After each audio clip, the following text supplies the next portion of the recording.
क्षीरसागर विलासा माया चक्रचालका अविनाशा शेषशयना अनंत वेशा अनामातिता अनंत।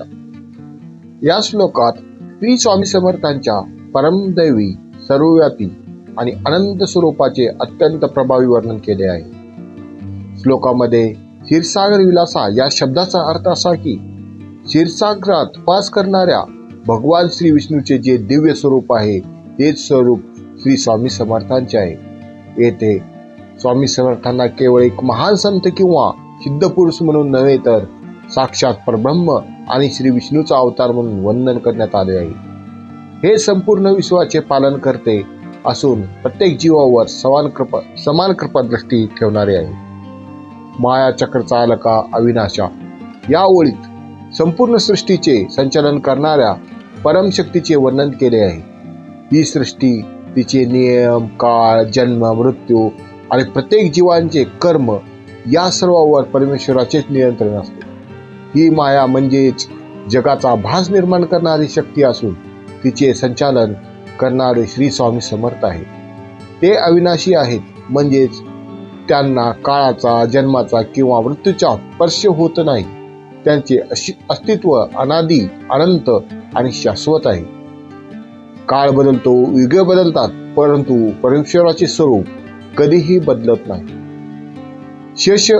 शेषशयना अनंत वेशा या शब्दात भगवान विष्णूच्या शेषनागावर शयन करणाऱ्या स्वरूपाचे उल्लेख आहे। तसेच अनंत वेशा म्हणजेच भक्तांच्या कल्याणासाठी ते वेळोवेळी विविध रूपे धारण करतात।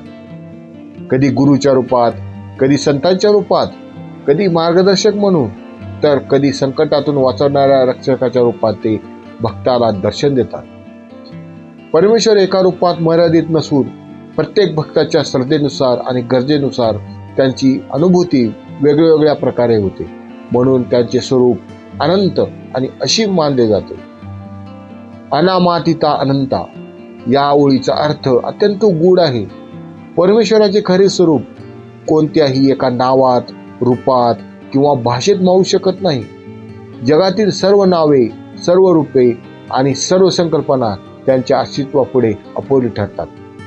ते नावाच्या पलीकडे, विचारांच्या पलीकडे आणि मानवी बुद्धीच्या आकलनाच्या पलीकडे आहेत, म्हणून त्यांचा महिमा एका शब्दात पूर्णपणे व्यक्त करणे अशक्य आहे। ते अनंत आहेत आणि त्यांची कृपा, सामर्थ्य आणि करुणाही अनंत आहे। या श्लोकात प्रत्येक भक्ताला एक महत्त्वाचा संदेश मिळतो।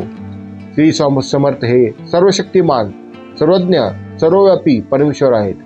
जीवनात कितीही संकटे, दुःखे किंवा अडचणी आल्या तरी त्यांच्या चरणी अटळ श्रद्धा आणि पूर्ण समर्पण ठेवले तर योग्य मार्ग ते दाखवतात। भक्ताच्या मनातील भीती दूर करून धैर्य, आत्मविश्वास आणि सकारात्मक विचार देतात। त्यांच्या कृपेने मन शांत होते, अहंकार नाहीसा होतो आणि ईश्वर भक्ती दृढ होते।